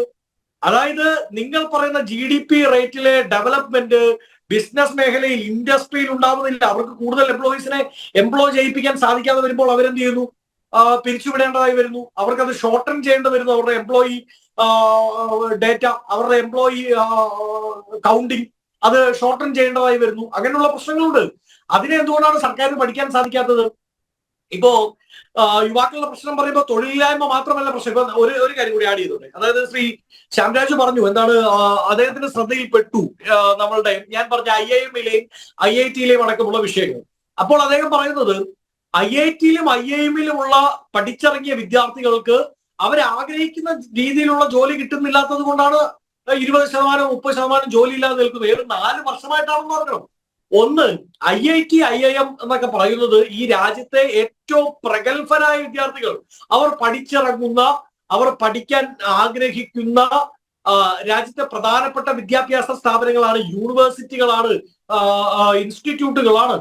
അവിടെ അഡ്മിഷൻ കിട്ടുക എന്ന് പറയുന്നത് പോലെ എനിക്കൊന്ന് IIM ഡൽഹിയിൽ 60 സീറ്റാണ് ഉള്ളത് ഓൾ ഇന്ത്യ ലെവലിൽ. അതായത് ഈ 70 കോടിയിൽ നിന്ന് തെരഞ്ഞെടുക്കപ്പെടുന്ന 60 പേർ ഉള്ളതിൽ നിന്ന് അവർ പഠിച്ചിറങ്ങുമ്പോൾ അവർക്ക് ഇഷ്ടപ്പെടുന്ന ജോലി കിട്ടുന്നില്ല എന്ന് പറയുന്ന ഒരു പ്രശ്നമല്ലേ? അവർ തെങ്ങേറാൻ പോട്ടെ, അല്ലെങ്കിൽ അവര് വണ്ടി ഉണ്ടാൻ പോകട്ടെ, അല്ലെങ്കിൽ അവർ മറ്റെന്തെങ്കിലും പണിക്ക് പോട്ടെ, അവർ ബിസിനസ് ആരംഭിക്കട്ടെ എന്ന് പറയുന്നതല്ലല്ലോ അത് ശരി. നമ്മൾ സ്ക്രൂട്ടൺ ചെയ്തെടുത്തിരിക്കുന്ന രാജ്യത്തെ ഏറ്റവും മികച്ച വിദ്യാർത്ഥികൾ, ഏറ്റവും പ്രഗത്ഭരായ യുവാക്കൾ എന്ന് രാജ്യത്തിന്റെ പൊതു സംവിധാനത്തിലൂടെ കണ്ടെത്തിയവർക്ക് പോലും അവർ ആഗ്രഹിക്കുന്ന രീതിയിലുള്ള ജോലി കിട്ടുന്നില്ലെങ്കിൽ പിന്നെ ആർക്കാണ് അത് ലഭ്യമാകുക? ഇനി തൊഴിലില്ലായ്മ മാത്രമല്ലല്ലോ യുവാക്കളെ പറ്റി ചർച്ച ചെയ്യുമ്പോൾ ചർച്ച ചെയ്യേണ്ടത്, ഇവിടുത്തെ വിദ്യാഭ്യാസ സംവിധാനത്തെ പറ്റി ചർച്ച ചെയ്യണ്ടേ? നീറ്റ് എക്സാം, നെറ്റ് എക്സാം അടക്കമുള്ള എക്സാമുകളെ പറ്റി എന്താണ് പറയാനുള്ളത്? ശ്യാംരാജ്, കഴിഞ്ഞ 7 വർഷത്തിനിടയിൽ മോദി ഗവൺമെന്റിന്റെ കാലത്ത് 7 വർഷത്തിനിടയിൽ നിങ്ങൾക്ക് മാറ്റിവെക്കേണ്ടി വന്നത് അല്ലെങ്കിൽ റദ്ദാക്കേണ്ടി വന്നത് 70 പരീക്ഷകളാണ്. 7 വർഷത്തിൽ 70 പരീക്ഷകൾ മാറ്റിവെക്കേണ്ടി വന്ന ഒരു ഗവൺമെന്റ് ആണ്. അത് ഇവിടുത്തെ വിദ്യാർത്ഥികളെ, ആ വിദ്യാർത്ഥികൾ യുവജനങ്ങൾ തന്നെയാണ്, അവരെ ബാധിക്കുന്ന പ്രശ്നമാണ്. നീറ്റ് എക്സാമുമായി ബന്ധപ്പെട്ട് എന്ത് നിലപാടാണ് സർക്കാരിന് സ്വീകരിക്കാൻ സാധിച്ചത്? അടക്കമുള്ള പ്രശ്നങ്ങളുണ്ടെന്നേ. അതായത് സർക്കാരിന്റെ തന്നെ സംവിധാനങ്ങൾ, ഇപ്പോ നീറ്റ് എക്സാം നടത്തുന്ന NTA, നാഷണൽ ടെസ്റ്റിംഗ് ഏജൻസി, അല്ലെങ്കിൽ നെറ്റ് എക്സാം നടത്തുന്ന UGC, അല്ലെങ്കിൽ സ്റ്റോക്ക് മാർക്കറ്റിനെ കൈകാര്യം ചെയ്യുന്ന SEBI അടക്കം സർക്കാരിന്റെ കൺട്രോളിലുള്ള ഏജൻസികൾ പോലും, ഇൻസ്റ്റിറ്റ്യൂട്ടുകൾക്ക് പോലും വലിയ രീതിയിൽ കയ്യബദ്ധങ്ങൾ സംഭവിക്കുന്നു, വലിയ രീതിയിൽ പിടിപ്പുകേടുകൾ അവരുടെ ഭാഗത്തു നിന്നുണ്ടാകുന്നു. അത് ഈ രാജ്യത്തെ യുവജനങ്ങളെ ബാധിക്കുന്നുണ്ട്, അവരുടെ വിദ്യാഭ്യാസത്തെ ബാധിക്കുന്നുണ്ട്, അവരുടെ ഭാവിയെ ബാധിക്കുന്നുണ്ട്. അത് ചർച്ച ചെയ്യപ്പെടണ്ടേ? അത് ചർച്ച ചെയ്യപ്പെടണം. ഒപ്പം തന്നെ രാജ്യത്തിന്റെ യൂണിവേഴ്സിറ്റികളുടെ നിലവാരങ്ങൾ എവിടെ പോയി നിൽക്കുന്നു? അത് ചർച്ച ചെയ്യണ്ടേ? കഴിഞ്ഞ 10 വർഷത്തിനിടയിൽ ഇവിടുത്തെ ഇൻസ്റ്റിറ്റ്യൂട്ടുകൾ, യൂണിവേഴ്സിറ്റികൾ, പഠിക്കാനുള്ള സംവിധാനങ്ങൾ, കോളേജുകൾ, സ്കൂളുകൾ അടക്കമുള്ളിടത്തെ വിദ്യാഭ്യാസ സമുദായത്തിന് എന്ത് വ്യത്യാസമാണ് ഉണ്ടായിരിക്കുന്നത്? ഇപ്പൊ JNUവിൽ നിന്ന് പഠിച്ചിറങ്ങുന്ന കുട്ടി ഇപ്പൊ IIM പോലെ ആയിരുന്നു നമ്മൾ JNU, Delhi university, Hyderabad university, Pune film institute ഒക്കെ കണ്ടിരുന്നത്. അവിടെ നിന്നൊക്കെ പഠിച്ചിറങ്ങുന്ന 1ാം റാങ്കുകാർക്ക് പോലും തൊഴിലില്ല. 2, സർക്കാർ ഏജൻസികൾ തന്നെ പറയുന്നു തൊഴിലുണ്ടായിരുന്നവരിൽ, അത് പ്രൈവറ്റ് മേഖലയിലാണ് കേട്ടോ, തൊഴിലുണ്ടായിരുന്നവരിൽ നിന്ന് 30 ലക്ഷത്തോളം പേർക്ക് തൊഴിൽ നഷ്ടപ്പെടുന്നു. അവിടെയാണ് ഇത് വലിയ സംവിധാനമാണ്, ഞങ്ങൾ ഈ 70 കോടി യുവജനങ്ങൾ ഉണ്ടായിട്ട് പോലും അവരെയൊക്കെ ഞങ്ങൾ അക്കോമഡേറ്റ് ചെയ്യുന്നു എന്ന് പറയുന്നത്. അത് വെറുതെ ഒരു എക്സ്ക്യൂസ് പറയാം എന്നുള്ളത് മാത്രമാണ്. ആ എക്സ്ക്യൂസുകൾ കേൾക്കാൻ ഇന്ത്യയിലെ യുവജനങ്ങൾ നിന്നു കൊടുക്കുമെന്ന് എനിക്ക് പ്രതീക്ഷയില്ല. ഇനി ശ്രീ വിനോദ്, അങ്ങ് പറഞ്ഞൊരു കാര്യമുണ്ട്, അതാണ് സംസ്ഥാന സർക്കാരുകൾ എന്ത് ചെയ്യുന്നു എന്നുള്ളൊരു ചോദ്യമുണ്ട്. സംസ്ഥാന സർക്കാരുകൾക്ക് തൊഴിൽ സൃഷ്ടിക്കാൻ സാധിക്കുന്നത് പരിമിതമാണ് എന്ന അഭിപ്രായമൊന്നും എനിക്കില്ല. ആ സംസ്ഥാന സർക്കാരുകൾ അതാത് സർക്കാരുകളെ പറ്റി എടുത്തു പഠിക്കണമെങ്കിൽ നമുക്ക് പഠിക്കാമെന്നേ. ഇപ്പൊ കേരളത്തിലാണല്ലോ നമ്മൾ നിൽക്കുന്നത്. കേരളത്തിൽ സംസ്ഥാന സർക്കാർ ചെയ്തുകൊണ്ടിരിക്കുന്ന കൊള്ളരുതായ്മകളെ ഞാനും ശ്യാംരാജും ഒരേപോലെ എതിർക്കുന്നവരാണ്. അതെ, ഇടതുപക്ഷത്തിന്റെ പ്രതിനിധി ഇല്ല ഈ ചർച്ചയിൽ. അദ്ദേഹം പങ്കുചേരുമെന്ന് പറഞ്ഞിരുന്നു, അദ്ദേഹത്തെ ലഭിക്കുന്നില്ല. ഈ വസന്ത്, ഈ അഗ്നിപഥിലേക്ക് വരികയാണെങ്കിൽ അഗ്നിപഥിലെ നയംമാറ്റത്തെ എത്രമാത്രം സ്വാഗതം ചെയ്യുന്നില്ലേ? കാരണം അഗ്നിപഥിൽ ജോലി ചെയ്യുന്നവർക്ക് പിന്നീടുള്ള സർവീസുകളിൽ സംവരണം നൽകാനുള്ള വളരെ മെച്ചപ്പെട്ട ഒരു തീരുമാനം, അതിന് നമുക്ക് യുവാക്കളെ സംബന്ധിച്ച് വളരെ പ്രതീക്ഷ നൽകുന്ന ഒരു നയപരമായ മാറ്റം തന്നെയല്ലേ അഗ്നിപഥിൽ വന്നിട്ടുള്ളത്? അല്ല വിനോദ്, ഞാനതാണ് പറഞ്ഞത്. അതായത് ഒന്ന്, നമ്മൾ ഇതിൽ ആവശ്യപ്പെടുന്നത്, എല്ലാ കാലത്തും നമ്മളെല്ലാം ആവശ്യപ്പെടുന്നത് കൃത്യമായി പ്രതിപക്ഷത്തെ കേൾക്കണം. പ്രതിപക്ഷം എന്ന് പറയുന്നത് ഇപ്പൊ ഞാൻ പറഞ്ഞല്ലോ, ഇപ്പൊ അങ്ങ് നേരത്തെ പറഞ്ഞതുപോലെ ഒരു കോൺഗ്രസ്സുകാരൻ എന്നതിനപ്പുറത്ത്, അങ്ങേ ഒരു ജേർണലിസ്റ്റ് എന്നതിനപ്പുറത്ത്, ജനൻ ടിവിയുടെ എക്സിക്യൂട്ടീവ് എഡിറ്റർ എന്നതിനപ്പുറത്ത് നമ്മളെല്ലാം ആഗ്രഹിക്കുന്നത് എന്താണ്? ഇവിടെ പ്രതിപക്ഷത്തിന്റെ ശബ്ദം കേൾക്കുക. കോൺഗ്രസ് ഭരിക്കുമ്പോഴാണെങ്കിലും പ്രതിപക്ഷത്തിന്റെ ശബ്ദം അഡ്രസ് ചെയ്യപ്പെടണം. ആ പ്രതിപക്ഷം ഒരു വലിയ പങ്ക് ആ പ്രതിപക്ഷം എന്ന നിലയിൽ വഹിക്കുന്നത് ഈ രാജ്യത്തെ യുവാക്കളാണ്, വിദ്യാർത്ഥികളാണ്. നമ്മൾ അത് എല്ലാ കാലത്തെ സമരങ്ങളിലും കണ്ടിട്ടുണ്ട്. അത് രാജ്യത്ത് കോൺഗ്രസ് ഭരിക്കുമ്പോഴും കണ്ടിട്ടുണ്ട്, ജനതാ പാർട്ടികൾ ഭരിക്കുമ്പോഴും കണ്ടിട്ടുണ്ട്, BJP ഭരിക്കുമ്പോഴും കണ്ടിട്ടുണ്ട്. ദില്ലിയിൽ സമരവുമായി ആദ്യം എത്തുന്നത് വിദ്യാർത്ഥികളാണ്, യുവജനങ്ങളാണ്. അവരെ അഡ്രസ് ചെയ്യണം, അവരുടെ വാക്ക് കേൾക്കണം, അവരുടെ ആശങ്കകൾക്ക് പരിഹാരം ഉണ്ടാകണം.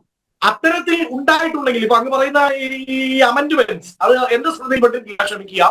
ഇനി അങ്ങനെ ഉണ്ടായിട്ടുണ്ടെങ്കിൽ അത് നല്ല കാര്യമാണ്. പക്ഷെ പൂർണ്ണാർത്ഥത്തിൽ പ്രതിപക്ഷം മുമ്പോട്ട് വെച്ച ആശങ്കകൾ, ഇവിടുത്തെ യുവജനങ്ങൾ, വിദ്യാർത്ഥി സമൂഹം മുമ്പോട്ട് വെച്ച ആശങ്കകൾ അത് അഡ്രസ് ചെയ്യപ്പെട്ടിട്ടുണ്ടോ എന്നത് ചർച്ച ചെയ്യണം. അപ്പൊ അഗ്നിപഥുമായി ബന്ധപ്പെട്ട് നമ്മൾ പറഞ്ഞിരുന്നത് എന്താണ്? അവർ അനാഥരാക്കപ്പെടും, അവർ തെരുവിലേക്ക്, അവരുടെ ഈ പറയുന്ന ജോലി കാലാവധി കഴിയുമ്പോൾ നിരായുധരായി, നിരർദ്ധകരായി അവർ തെരുവിലേക്ക് വലിച്ചെറിയപ്പെടുന്നതിന് തുല്യമാണ് അന്നുണ്ടായിരുന്ന പദ്ധതി, അന്നുണ്ടായിരുന്ന അതിന്റെ മെമ്മോറാണ്ടം.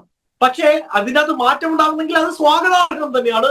അത് ഇരുകൈയും നീട്ടി രാഹുൽ ഗാന്ധി അടക്കമുള്ള ഇന്ത്യയിലെ പ്രതിപക്ഷം സ്വീകരിക്കുമെന്നതിൽ സംശയമൊന്നും വേണ്ട. പക്ഷെ അതിലും വലിയ പ്രശ്നങ്ങൾ ഉണ്ടെങ്കിൽ അത് അഡ്രസ് ചെയ്യപ്പെടും, അത് ചോദ്യം ചെയ്യപ്പെടും, അതിലെ തിരുത്തപ്പെടുക തന്നെ ചെയ്യും എന്നതിലും സംശയം വേണ്ട. തീർച്ചയായും അഗ്നിപഥിലുണ്ടായിരിക്കുന്ന മാറ്റങ്ങളടക്കം പ്രതിപക്ഷത്തിന് പോലും സ്വീകാര്യമായ മാറ്റങ്ങൾ തന്നെയാണ് കേന്ദ്ര സർക്കാർ കൊണ്ടുവന്നിട്ടുള്ളത്. അത് യുവാക്കൾക്ക് പ്രതീക്ഷയും നൽകുന്നു. കാരണം അഗ്നിപഥിൽ ആ പദ്ധതി പ്രകാരം ജോലി ചെയ്തവർക്ക് കേന്ദ്ര സർക്കാർ സർവീസുകളിൽ അല്ലെങ്കിൽ പോലീസ് അടക്കമുള്ള സർവീസുകളിൽ അവർക്ക് പ്രത്യേക സംവരണം നൽകാനുള്ള തീരുമാനം യുവാക്കൾക്ക് പ്രതീക്ഷ നൽകുന്നത് തന്നെയാണ്. ശ്യാംരാജ് ടെലിഫോൺ ലൈനിൽ ചേരുന്നുണ്ട്. ശ്യാംരാജ്, ഇനിയും വരുന്ന അല്ലെങ്കിൽ ഈ കഴിഞ്ഞ ബജറ്റിൽ, ഇത്തവണ അവതരിപ്പിച്ച ബജറ്റിൽ വലിയ മുൻതൂക്കം തന്നെയാണ് യുവാക്കൾക്കും സ്ത്രീകൾക്കും ഒക്കെ തന്നെ നൽകുന്നത്. അവർക്ക് വലിയ മുന്നേറ്റം ഉണ്ടാകാനുള്ള വലിയ പദ്ധതികൾ തന്നെ വിഭാവനം ചെയ്യുന്നു. എന്താണ് BJPയുടെ ഒരു പ്രതീക്ഷ ഇനിയുള്ള കാലത്ത് യുവാക്കൾക്കായി? നേരത്തെ വസന്തശ്രീയൊക്കെ പറഞ്ഞതുപോലെ തന്നെ കൂടുതൽ തൊഴിലവസരങ്ങൾ, കൂടുതൽ സ്റ്റാർട്ടപ്പുകൾ ഒക്കെ ആരംഭിക്കാനുള്ള ഒരു തീരുമാനം, അത് എല്ലാ സംസ്ഥാനങ്ങളിലും അത്തരത്തിലുള്ള സ്റ്റാർട്ടപ്പുകൾ ആരംഭിച്ച് വിവിധ മേഖലയിൽ ഇത്തരത്തിലുള്ള നൈപുണ്യ വികസനമടക്കമുള്ള ആളുകൾക്ക് ജോലിയിൽ പരിശീലനം നൽകുന്നതടക്കമുള്ള വലിയ പദ്ധതി തന്നെയാണോ BJP വിഭാവനം ചെയ്യുന്നത്? ഇക്കാര്യത്തിൽ എത്രമാത്രം യുവാക്കൾക്ക് ഈ സർക്കാരിൽ സമ്മർദ്ദം ചെലുത്താൻ കഴിയും? ശ്യാംരാജ്, നോക്കൂ, ഞാൻ ഈ പറഞ്ഞ കാര്യങ്ങളെല്ലാം 2010 ശേഷം സംഭവിച്ചിട്ടുള്ള കാര്യങ്ങളാണ്. 2.5 കോടിയിലധികം വരുന്ന ഈ നാട്ടിലെ ചെറുപ്പക്കാർക്കാണ് തൊഴിൽ നൈപുണ്യത്തിൽ പരിശീലനം കൊടുത്തിട്ടുള്ളത്. അത് കഴിഞ്ഞ 10-60 കൊല്ലമായിട്ട് ഇന്ത്യ ഭരിച്ചിട്ടുള്ള ഒരു കോൺഗ്രസിന്റെ സർക്കാരും കൊടുത്തിട്ടില്ലാന്നേ. അതിനെക്കുറിച്ചിട്ട് മനസ്സിലാക്കണ്ടേ? ഞാൻ വീണ്ടും പറയുന്നു, നരേന്ദ്രമോദി സർക്കാർ BJP സർക്കാർ ചെയ്തത് അംഗീകരിക്കുന്നു, ഇനിയും ചെയ്യണം എന്ന് പറയുന്നതിൽ നമുക്ക് സന്തോഷമേ ഉള്ളൂ. പക്ഷെ ഇതിനു മുമ്പ് എന്താണ് ഇത് ചെയ്തത് എന്നുകൂടി ഒന്ന് മനസ്സിലാക്കണ്ടേ? 45 കോടി മുദ്ര എന്ന് പറയുന്ന ലോക റെക്കോർഡാണെന്ന്. അതിന്റെ വലിപ്പം നമ്മൾ മനസ്സിലാക്കണ്ടേ? അതാണ് ഞാൻ പറഞ്ഞത്, ലോകത്തിലെ ഒന്നാമത്തെ സാമ്പത്തിക ശക്തി എന്ന് പറയുന്ന അമേരിക്കയുടെ മുഴുവൻ പോപ്പുലേഷൻ 32 കോടിയാണ്. ലോകത്തിലെ ഏറ്റവും വലിയ രാജ്യമായിട്ടുള്ള റഷ്യയുടെ മുഴുവൻ പോപ്പുലേഷൻ 15 കോടിയാണ്. അതിന്റെയൊക്കെ 3-4 ഇരട്ടി ചെറുപ്പക്കാർക്കുള്ള മുദ്ര ലോൺ നമ്മൾ നരേന്ദ്രമോദി സർക്കാർ കൊടുത്തു കഴിഞ്ഞു. ഇനി IIT-കളിലെ IIM-ലെ ചെറുപ്പക്കാർ ജോലി ഇല്ലാതെ അലയുന്നു എന്ന് പറഞ്ഞ ചെറിയ ആളുകൾ. ഈ നരേന്ദ്രമോദി സർക്കാർ വരുന്നതിന് മുമ്പ് 60 കൊല്ലം കൊണ്ട് കോൺഗ്രസ് സർക്കാരുകൾ ഇവിടെ ഉണ്ടാക്കിയിട്ടുള്ള all India institute of medical science എയിംസുകൾ എത്രയാണെന്നറിയാം? 7 എണ്ണം. നരേന്ദ്രമോദി സർക്കാർ വന്നതിന് ശേഷം അതിന്റെ 3 ഇരട്ടിയാക്കി. ഇപ്പൊ 21 എയിംസുകളുണ്ട് ഇന്ത്യ മൊത്തം, വെറും 10 വർഷം കൊണ്ട്. IIT-കൾ 16 ഉണ്ടായിരുന്നു, 23 7 എണ്ണം, ഏകദേശം അടുത്ത് കൂട്ടി. ഇങ്ങനെ ഇന്ത്യയിലെ ഉന്നത വിദ്യാഭ്യാസ സ്ഥാപനങ്ങൾ മൊത്തം മെച്ചപ്പെടുത്തുന്നുണ്ടെന്നേ. കേരളത്തിലെ സ്കൂളുകൾ എടുക്ക്, കേരളത്തിലെ സ്കൂളുകൾ മെച്ചപ്പെടുത്തിയെന്ന് ഇവിടുത്തെ ഇടത് സർക്കാർ പറയുന്നുണ്ട്. എങ്ങനെയാണ്? കേന്ദ്ര സർക്കാരിന്റെ ഫണ്ടാണെന്ന്. അപ്പോൾ വിദ്യാഭ്യാസ മേഖലയ്ക്ക് വേണ്ടിയിട്ട്, ഡിഫൻസ് മേഖലയ്ക്ക് വേണ്ടിയിട്ട് എല്ലായിടത്തും ഈ കേന്ദ്ര സർക്കാർ കൃത്യമായിട്ട് ഇടപെടലുകൾ നടത്തുന്നുണ്ട്. ഇവിടെ നീറ്റിന്റെ പരീക്ഷ പേപ്പർ ചോർന്ന ബസ് എന്ന് പറയുകയുണ്ടായി. ഇന്ത്യയുടെ ചരിത്രത്തിൽ ആദ്യമായിട്ടല്ല അതിന്റെ പ്രതികളെ പിടിച്ചത്. വസന്ത് ചിലപ്പോൾ കണ്ട 12th ഫെയിൽ എന്ന് പറഞ്ഞൊരു സിനിമയുണ്ട്, ഒരു മനോജ് കുമാർ IPS-ന്റെ ജീവിത ചരിത്രം. അദ്ദേഹം ഒരു ബീഹാറിയായിരുന്നു. ബീഹാറിൽ അദ്ദേഹത്തിന് അധ്യാപകർ കോപ്പി അടിക്കാൻ പ്രേരിപ്പിച്ചു. കോപ്പി അടിക്കാൻ ചെയ്യാത്തത് കൊണ്ട് അദ്ദേഹം 12th ഫെയിലായിട്ട് വീണ്ടും എഴുതി IAS എഴുതിയാണ് IPS എഴുതിയെടുക്കുന്നതാണ് അതിന്റെ ഇതിവൃത്തം. ഈ കോപ്പിയടി എന്ന് പറയുന്ന കഴിഞ്ഞ 10-60 കൊല്ലമായിട്ട് ഈ രാജ്യത്ത് നടന്നിരുന്നതാണെന്ന് നിങ്ങളൊന്ന് ഗൂഗിൾ ചെയ്തേ. UP-യിലെ, ബീഹാറിൽ, എന്തിന് കേരളത്തിലടക്കം എത്രയോ അടുത്ത് ഈ നീറ്റ് നീറ്റല്ല ഉന്നത വിദ്യാഭ്യാസ പരീക്ഷകളടക്കമുള്ള കോപ്പിയടി നടന്നിരുന്നു. ഇന്ന് നരേന്ദ്രമോദി സർക്കാർ വന്നതിന് ശേഷം, ധർമ്മേന്ദ്ര പ്രധാൻ വിദ്യാഭ്യാസ വകുപ്പ് മന്ത്രിയായതിനു ശേഷമാണ് ഇവർക്ക് ഒരു കൈവലം കിട്ടത്. ഇന്ത്യയുടെ ചരിത്രത്തിൽ ആദ്യമായിട്ടാണ് ഇത്തരത്തിലുള്ള പരീക്ഷയിലെ കള്ളന്മാരെ പിടിക്കുന്നതെന്ന് മനസ്സിലാക്കണം. ഇനി സെബിയുടെ കാര്യം പറഞ്ഞു. ഏത് സെബി? ഈ ഹിൻഡൻബർഗ് എന്ന് പറയുന്ന ഒരു വിദേശി വന്നിരുന്നിട്ട്, ഒരു വിദേശ ടീം വന്നിരുന്നിട്ട് അവർ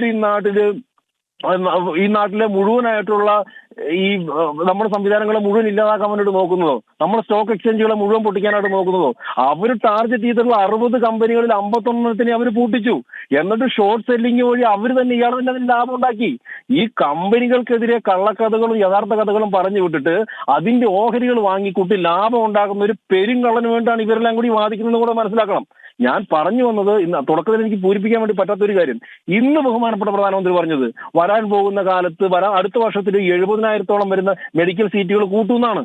ഈ മെഡിക്കൽ സീറ്റ് ഇനിയും കൂട്ടാൻ വേണ്ടി പോവുകയാണ്. അപ്പൊ നിങ്ങൾ വിദ്യാഭ്യാസ രംഗത്തെടുത്തോളൂ, നിങ്ങൾ ഡിഫൻസ് രംഗത്തെടുത്തോളൂ, നിങ്ങൾ കാർഷിക രംഗത്തെടുത്തോളൂ, നിങ്ങൾ ഏത് മേഖലയിലെടുത്തോളൂ. ഈ രാജ്യം വലിയ രീതിയിലേക്ക് കുതിക്കുകയാണ്. 5ാമത്തെ സാമ്പത്തിക ശക്തിയായില്ലേ? 2027 ആകുമ്പോഴത്തേക്ക് 4ാമത്തെ 3ാമത്തെ ആകാൻ വേണ്ടിയിട്ട് പോവുകയാണ്. 2047 ആകുമ്പോഴത്തേക്ക് നമ്മൾ വികസിത രാജ്യമാകാൻ വേണ്ടിയിട്ട് പോവുകയാണ്. അതാണ് ഈ നാട്ടിലെ ചെറുപ്പക്കാർക്ക് BJP കൊടുക്കുന്ന സ്വപ്നം. അപ്പൊ ആ രീതിയിൽ മുമ്പോട്ട് പോയിക്കൊണ്ടിരിക്കുമ്പോൾ എന്തായാലും ഞാൻ വീണ്ടും പറയുന്നു, ഒരു കാര്യത്തിൽ സന്തോഷമുണ്ട്. നരേന്ദ്രമോദി സർക്കാർ ചെയ്തത് ഇനിയും ചെയ്യണം, ഇനിയും തുടരണം, ഇനിയും ചെയ്യണമെന്ന് പറയുന്നതിൽ സന്തോഷമുണ്ട്. തീർച്ചയായിട്ടും അത് ചെയ്യുക തന്നെ ചെയ്യും. പക്ഷെ പറയുമ്പോൾ ഈ കഴിഞ്ഞ 10 വർഷത്തെ കുറിച്ചിട്ടും ഇനി കൂടുതലായിട്ട് ഡെവലപ്പ് ചെയ്യണമെന്ന് പറയുന്ന സമയത്ത് ഈ 10 വർഷത്തിന് മുമ്പ് ഇന്നാട്ടിൽ എന്താണ് സംഭവിച്ചിരുന്നത് എന്നുകൂടി മനസ്സിലാക്കണം. ഇന്നാട്ടിലെ ചെറുപ്പക്കാരുടെ, സാധാരണക്കാരുടെ, സ്ത്രീകളുടെ, യുവാക്കളുടെ, കുട്ടികളുടെ ആത്മവിശ്വാസം കൂടിയിട്ടില്ലേ? അതൊരു യാഥാർത്ഥ്യമല്ലേ? വിദേശ രാജ്യങ്ങൾ നമ്മൾ വെറും ഒരു റീൽ ഉണ്ടാക്കുന്നത് മാത്രമല്ല, വിദേശ രാജ്യങ്ങളിൽ അമേരിക്കൻ പ്രസിഡന്റ് പോയി കാണുന്നത്, അമേരിക്കൻ പ്രസിഡന്റ് വരെ ഇങ്ങോട്ട് വന്ന് നരേന്ദ്രമോദിയെ കൈ കൊടുത്ത് കുശലാന്വേഷണം നടക്കുന്ന രീതിയിലേക്ക് മാറിയില്ലേ? അപ്പൊ ഡിപ്ലോമാറ്റിക് രംഗത്ത് മുഴുവൻ സംവിധാനങ്ങളും ഇന്ത്യ വലിയൊരു കുതിച്ചുചാട്ടം തന്നെയാണ് നടത്തിയിരിക്കുന്നത്. ഇനിയും അത് മാറുക തന്നെ ചെയ്യും. 2046 ഇന്ത്യ വികസിത രാജ്യമാവും എന്നുള്ള കാര്യത്തിൽ യാതൊരു സംശയവും വേണ്ട. പക്ഷെ പ്രതിപക്ഷ സംഘടനകളുടെ ഒക്കെ വാലിഡ് ആയിട്ടുള്ള എന്തെങ്കിലും പറഞ്ഞാൽ അതൊന്നും കേൾക്കാൻ നടക്കൂല. വാലിഡ് ആയിട്ടുള്ള എല്ലാവിധ അവരുടെ പരാമർശങ്ങളും അംഗീകരിക്കുക തന്നെ ചെയ്യും. തീർച്ചയായും നമ്മൾ ചർച്ചയുടെ അവസാന ഘട്ടത്തിലേക്ക് കടക്കുകയാണ്. യുവാക്കൾക്ക് ഉള്ള തൊഴിലവസരങ്ങൾ, അവർക്കുള്ള സ്റ്റാർട്ടപ്പുകൾക്ക് നൽകുന്ന സഹായം, യുവാക്കൾക്ക് ഈ ബജറ്റിൽ നൽകിയിട്ടുള്ള പ്രാധാന്യം, അല്ലെങ്കിൽ അവർക്ക് എത്രമാത്രം മുന്നോട്ട് പോകാൻ കഴിയുന്നു എന്നുള്ളതാണ്. ഇനി നമുക്ക് അവസാനത്തെ ഒരു ഘട്ടം എന്നുള്ള നിലയിൽ, ഈ ചർച്ചയുടെ അവസാനത്തെ ഒരു വിഷയം എന്നുള്ള നിലയിൽ, യുവാക്കൾക്ക് രാഷ്ട്രീയ രംഗത്ത് എത്രമാത്രം പ്രാധാന്യം നൽകുന്നുണ്ട് ഓരോ രാഷ്ട്രീയ കക്ഷികളും? വസന്ത് സിറിയക്ക് കോൺഗ്രസിലേക്ക് വന്നാൽ, നിങ്ങളിപ്പോൾ പറയും ഈ പറഞ്ഞ രാഹുലാണ് പ്രതിപക്ഷ നേതാവായി വന്നിട്ടുള്ളത് എന്നൊക്കെ പറയുന്നു. യുവാക്കൾക്ക് ഈ കോൺഗ്രസ് പാർട്ടിയിൽ അല്ലെങ്കിൽ മറ്റ് രാഷ്ട്രീയ പാർട്ടികളെ വെച്ച് നോക്കുമ്പോൾ യുവാക്കൾക്ക് എത്രമാത്രം പ്രാധാന്യം ഈ കോൺഗ്രസ് നൽകുന്നുണ്ട്? നമുക്ക് മറ്റ് രാഷ്ട്രീയ പാർട്ടിയിലേക്ക് വരാം. നമുക്ക് വസന്ത് സിറിയൊക്കെ പ്രതിനിധീകരിക്കുന്ന കോൺഗ്രസ് ആണല്ലോ. യുവാക്കൾക്ക് എത്രമാത്രം പ്രാധാന്യം ജനാധിപത്യ സഭകളിൽ അടക്കം, രാഷ്ട്രീയ നേതൃത്വത്തിലടക്കം യുവസമൂഹത്തിന് എത്രമാത്രം പ്രാധാന്യം നൽകുന്നുണ്ട് വസന്ത് സിറിയൊക്കെ? അല്ല, നോക്കൂ, ഈ പാർലമെന്റിലെ, ഈ ലോക്സഭയിലെ ഏറ്റവും പ്രായം കുറഞ്ഞ 26 വയസ്സുകാരൻ കർണാടകയിൽ നിന്നുള്ളത് കോൺഗ്രസ് ടിക്കറ്റിൽ ജയിച്ചു എന്നാണ്. അതുപോലെ രാജ്യത്തൊട്ടാകെ യുവാക്കളെ കണ്ടെത്തുന്നതിൽ, അവരെ പരിപോഷിപ്പിക്കുന്നതിൽ, അവരെ രാഷ്ട്രീയത്തിലേക്ക് കൊണ്ടുവരുന്നതിൽ ശ്രീ രാഹുൽ ഗാന്ധിയുടെ വലിയ പദ്ധതി കോൺഗ്രസിനുള്ളിൽ നടപ്പാക്കപ്പെട്ടിട്ടുണ്ട്. അത് നടപ്പിലാവുകയും ചെയ്തു എന്നതിൽ സംശയമൊന്നും വേണ്ട. പക്ഷേ തീർച്ചയായും അത് യുവമോർച്ചയിലാവട്ടെ, യൂത്ത് കോൺഗ്രസിലാവട്ടെ, ഡിവൈഎഫ്ഐയിലാവട്ടെ, നിലവിലുള്ള രീതിയിലുള്ള റിസർവേഷൻ മാത്രം പോരാ യുവാക്കൾക്ക് എന്ന അഭിപ്രായക്കാരനാണ് വ്യക്തിപരമായി ഞാൻ. അത് യൂത്ത് കോൺഗ്രസിന് മാത്രമല്ല, അത് യുവമോർച്ചയ്ക്കും അത് കിട്ടണം, ഡിവൈഎഫ്ഐക്കും അത് കിട്ടണം, AIYF-നും അത് കിട്ടണമെന്ന് ആഗ്രഹിക്കുന്ന ഒരാളാണ്. കൂടുതലായി ഇന്ത്യയുടെ പോപ്പുലേഷന്റെ ഏതാണ്ട് 3/4 ഭാഗവും യുവാക്കൾ തന്നെ ആകുമ്പോൾ, നമ്മളിപ്പോ വനിതാ റിസർവേഷനെ പറ്റിയൊക്കെ ചർച്ച ചെയ്യുന്നത് പോലെ ഒരു നിയമപരമായ റിസർവേഷൻ അല്ലാതെ ഒരു ധാർമ്മികമായ ഒരു റിസർവേഷൻ സീറ്റുകളുടെ കാര്യത്തിൽ പഞ്ചായത്തി രാജ് സംവിധാനങ്ങളിൽ, പാർട്ടികളുടെ കീ പോസ്റ്റുകളിൽ, കോൺഗ്രസിന്റെ മാത്രം കാര്യം പറയാൻ പറഞ്ഞുവെങ്കിൽ പോലും ജനറലായി പറയുമ്പോൾ പാർട്ടികളുടെ കീ പോസ്റ്റുകളിൽ, പാർട്ടികളുടെ എന്താ പറയുന്നത് പ്രസിഡന്റ് പോസ്റ്റുകളിൽ, ഇപ്പൊ BJPക്കും കോൺഗ്രസിനും പ്രസിഡൻഷ്യൽ സിസ്റ്റം ആണല്ലോ. CPM-ലേക്ക് അല്ലെങ്കിൽ കമ്മ്യൂണിസ്റ്റ് പാർട്ടികളിലേക്ക് വന്നാൽ ജനറൽ സെക്രട്ടേറിയറ്റ് ആണ്. അപ്പോൾ അങ്ങനെയുള്ള കാര്യങ്ങളിലൊക്കെ യുവാക്കൾക്ക് കൃത്യമായ പ്രാധാന്യം കൊടുക്കണം എന്ന് ആഗ്രഹിക്കുന്ന ഒരാളാണ് ഞാൻ. അതിൽ ഏറ്റവും പുറകിൽ നിൽക്കുന്ന ഒരു പക്ഷേ CPM തന്നെയായിരിക്കും. നമുക്കറിയാലോ, PB-യിലൊക്കെ ഏറ്റവും പ്രായം കുറഞ്ഞ ആള് 60-65 വയസ്സുള്ളവരാണ്. പക്ഷെ ആ വ്യത്യാസം ഉണ്ടാവണം. അത് കോൺഗ്രസിനുള്ളിൽ അത് ഉണ്ടാകുന്നുണ്ട്. പക്ഷെ അത് ഈ ഇത്ര മീറ്ററിൽ മതിയോ എന്ന് ചോദിച്ചാൽ അത് പോരാ. അത് കോൺഗ്രസിനുള്ളിൽ പോരാ. അതെ, കോൺഗ്രസിൽ ഇത് പോരാ എന്നുള്ളൊരു ആവശ്യം ശക്തമാണ്. വസന്ത് സിറിയക്കിനെ പോലുള്ള ആളുകൾ അത് ശക്തമായി ഉന്നയിക്കുന്നുമുണ്ട്. കോൺഗ്രസിൽ അത് പൊട്ടിത്തെറിയിലേക്ക് നീങ്ങുന്നുമുണ്ട്. അതുകൊണ്ടാണ് പ്രധാനപ്പെട്ട നേതാക്കൾ മറ്റ് രാഷ്ട്രീയ പാർട്ടിയിലേക്ക്, പ്രത്യേകിച്ചും BJP അടക്കമുള്ള രാഷ്ട്രീയ പാർട്ടിയിലേക്ക് പോകുന്നത്. നമുക്ക് ചർച്ച അവസാനിപ്പിക്കേണ്ടതുണ്ട്. ശ്യാംരാജ്, BJP-യിൽ യുവസമൂഹത്തിന് നൽകുന്ന പ്രാധാന്യം നമുക്കറിയാം. ഇപ്പോൾ സ്റ്റേറ്റ് പ്രസിഡന്റ്, ജില്ലാ പ്രസിഡന്റ്, മണ്ഡലം പ്രസിഡന്റ്, ഇതിനൊക്കെ കൃത്യമായി വയസ്സ് നിശ്ചയിച്ചിട്ടുണ്ട്. ഇത്ര വയസ്സിന് താഴെയുള്ളവരായിരിക്കണം പാർട്ടിയെ നയിക്കേണ്ടത് എന്നുള്ള കൃത്യമായ രൂപരേഖ പാർട്ടിക്കുണ്ടല്ലോ ശ്യാംരാജ്.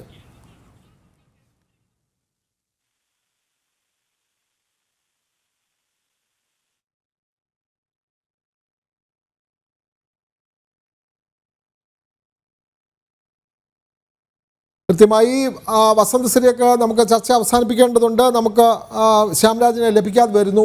ഈ കൃത്യമായി വസന്ത് സിറിയൊക്കെ നേരത്തെ പറഞ്ഞ പോലെ തന്നെ യുവാക്കൾക്ക് പ്രാധാന്യം നൽകിയെങ്കിൽ മാത്രമേ ഒരു രാഷ്ട്രീയ പാർട്ടിക്ക് വളരെ ശക്തമായ നേതൃത്വ തലത്തിൽ വളരെ ശക്തമായി മുന്നോട്ട് പോകാൻ കഴിയുകയുള്ളൂ. BJPയെ സംബന്ധിച്ച് അവർ കൃത്യമായി പ്രായപരിധി വെച്ചിട്ടുണ്ട്.